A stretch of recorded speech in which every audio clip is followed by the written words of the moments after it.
Not much is known about Zhang Yongming's life before he became a cold-blooded serial murderer. One of the few records on him states that, before the string of killings, he was arrested and convicted of a single homicide and sentenced to death in 1979, but after receiving sentence reductions, he was released in September of 1997. In early May of 2012, reports of missing teenagers in the Yunnan province of China sparked an investigation by the Ministry of Public Security.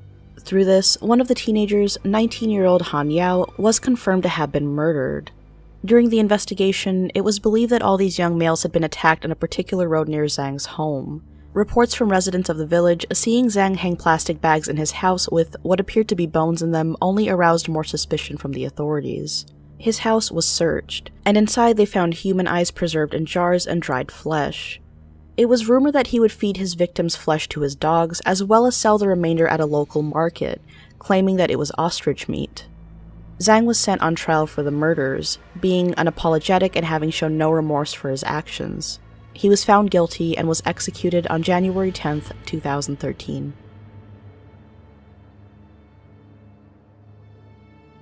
The Long Island serial killer, or the Craigslist Ripper, is an unidentified serial killer who murdered 10 to 16 people in the Long Island area of New York within the span of 20 years.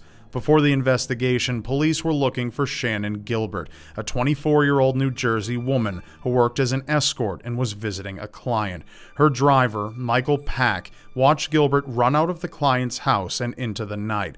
Pack tried calling 911 and asked the surrounding neighbors if they had seen her, but the trail ran cold, and she was officially reported as missing on May 1st, 2010. Then, in December of that year, during a routine training exercise, a police dog led an officer to a nearby area where it found the skeletal remains of a female in a burlap sack. From there, more bodies were found in the same area, leading the police to a full investigation.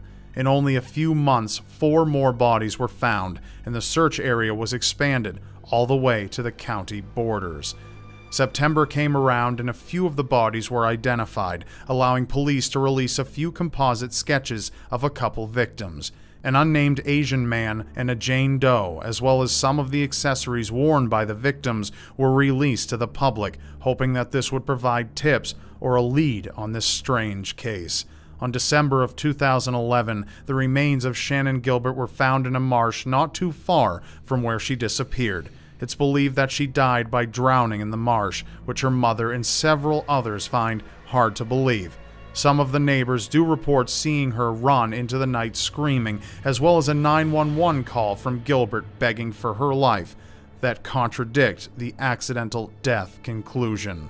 Many suspects have come up in the case, and by 2015, the FBI was officially involved. However, the killer still remains anonymous. It suggested that he is a man in his mid-20s to mid-40s, has knowledge of law enforcement which he uses to avoid being caught, and is very familiar with Long Island, more specifically, the South Shore.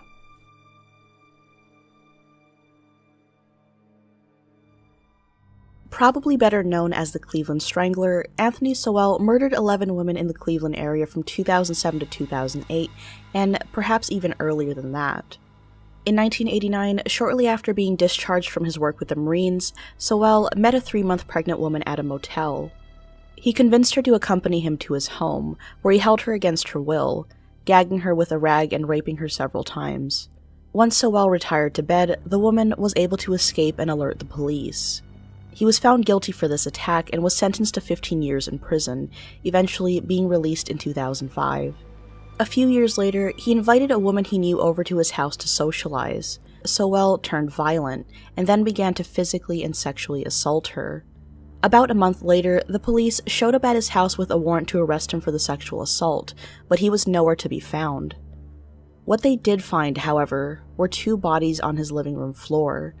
2 days later, Sowell was tracked down and arrested. Upon further investigation of his home, the bodies of 4 other women were uncovered, found in shallow graves in the basement and stuffed into crawl spaces. Then, digging in his backyard, uncovered 3 more bodies as well as the remains of a 4th victim. Finally, a human skull was found in a bucket in the house, bringing the body count up to 11. Sowell, charged with 11 counts of aggravated murder, was sentenced to death after a long and complicated trial period. He remains on death row to this day.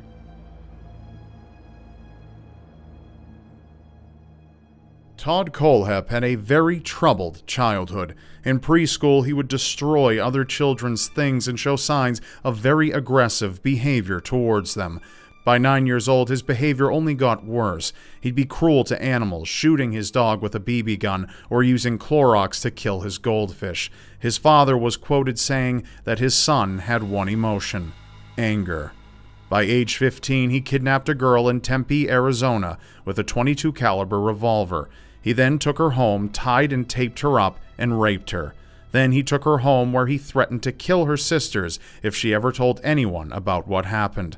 However, he was caught and sentenced to 15 years in prison for kidnapping and was placed on the sex offender list. Upon release in 2001, he moved to South Carolina to live with his mother. 2 years later, 4 people were shot to death inside of Superbikes Motorsports, a motorcycle shop in South Carolina. The victims being the owner, the service manager, the mechanic, and the bookkeeper. Kohlhepp was known to have a terrible history with the workers of this shop, with the owner's wife describing him as being a disgruntled customer who visited the shop frequently. Then things went silent until August of 2016 when Kayla Brown and her boyfriend, Charles David Carver, suddenly vanished after going to Kohlhepp's house to clean it. A few days later, investigators found the two after tracing their last known phone signals, leading them to the house. It was there where they found Carver dead, with multiple gunshot wounds, and inside of Kohlhepp's shed. They found Brown chained to a shark cage, unharmed but scared. She told them how she watched Kohlhepp shoot Carver for having a smart mouth, and before locking her in the shed, adding that he didn't hurt her because she had done nothing wrong. Following Kohlhepp's arrest, 2 more bodies were found on his property, and he later confessed to the motorcycle shop murders, bringing his body count to 7. His first court date was scheduled for early 2017. Stephen Port, also dubbed the Grinder Killer, was a British serial killer who used dating sites to lure in his victims between 2014 and 2015. His first victim was Anthony Walgate, an escort he had met at Barking Station who eventually accompanied him back to his flat. 2 days later, Walgate was found dead on the streets in front of Port's property. However, the connection between the two initially went unnoticed.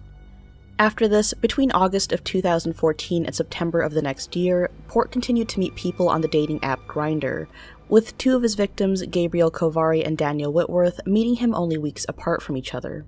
Once both men were murdered, Port planted a fake suicide note on Whitworth, making it seem like he killed Kovari and then killed himself out of guilt. Eventually, he met his final victim, Jack Taylor, whom he murdered and left in a churchyard not far from his home. Post-mortem examination showed the use of a number of different drugs on his victims, but what stood out the most was a date rape drug that Port would put into the drinks of all his victims to knock them out.